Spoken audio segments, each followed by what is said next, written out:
Pessoal, então indo direto para a história já. Esparta estava em guerra, isso para eles era normal. Esparta estar em guerra é como você ir para o trabalho, escovar dente, tomar banho, tomar café da manhã. Isso é rotina em Esparta.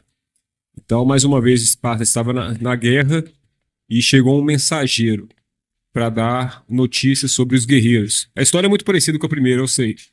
Mas vale a pena relatar também. Isso acontecia direto. Inclusive o mensageiro, esses mensageiros, pessoal, era muito comum naquela época de guerra. O mensageiro, ele além de levar respostas para a cidade de Esparta, né, se Esparta tinha ganhado, se tinha perdido, às vezes no meio do conflito ele saía em retirada do exército, às vezes para colocar mais informações para a cidade, ou para reforçar o exército, ou para recuar, apesar que os espartanos nunca recuavam, né? E isso era muito normal antigamente. A gente pode ver essa representação sendo feita pelo personagem Dílios no filme 300 de Esparta em 2006, né? E pelo próprio mensageiro persa também. Não era só o exército de Esparta que tinha esse costume, né, de estar levando mensageiro.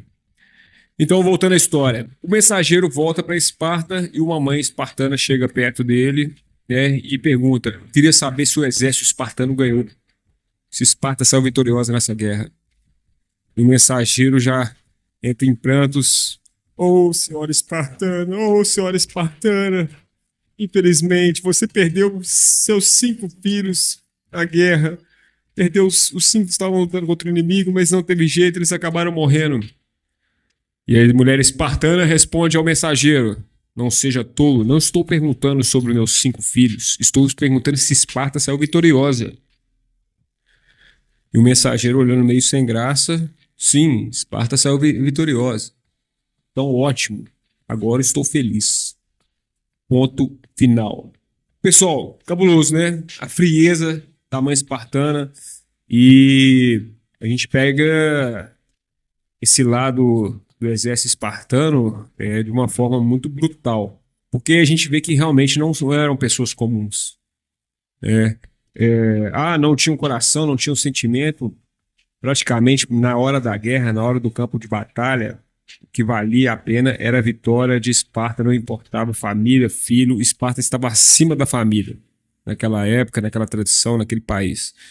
Isso era muito normal. Então, a gente vê que é um pouco insano, né? Essa mãe nem perguntar pelos filhos, a gente vê que é até um pouco absurdo ela não perguntar para os filhos dela, simplesmente querer saber só apenas sobre Esparta.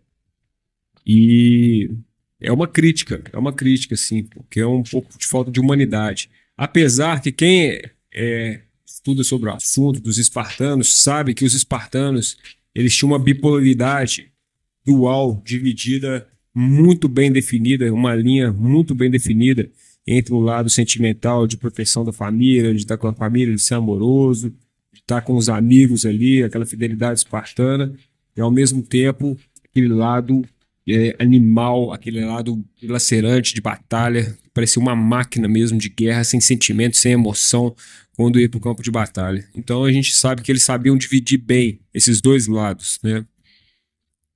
Tanto que eles usavam braceletes, 2 braceletes para ir para a guerra, e antes de ir para a guerra, eles deixavam um desses braceletes num cesto, e aquele bracelete significava o lado sentimental deles. É como se eles estivessem anulando esse lado sentimental espartano, né?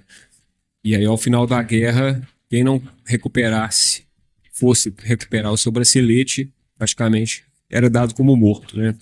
Outro lado insano, né, dessa questão espartana, né, de não perguntar para os filhos e tal, essa frieza, essa máquina de combate, a gente pode ver também no filme 300, nessa hora aqui, ó, onde os bebês eram examinados, né, e eram tacados do precipício. Se o bebê tivesse com algum defeito, né, algum problema de saúde, os anciãos de Esparta já olhavam o menino e se ele tivesse algum defeito, tacavam ele no meio do precipício. É insano, é muito insano mesmo, porque totalmente diferente do que condiz a realidade. A gente sabe que tem muita gente que nasce com problemas de saúde, ou às vezes não nasceram com problemas de saúde, mas tem limitações, seja de paralisia, uma cadeira de rodas, seja uma pessoa que teve membros amputados, né, teve algum tipo de deficiência, mas são pessoas ainda extraordinárias que superaram os seus traumas e são até maiores do que muita gente aí que é normal, né?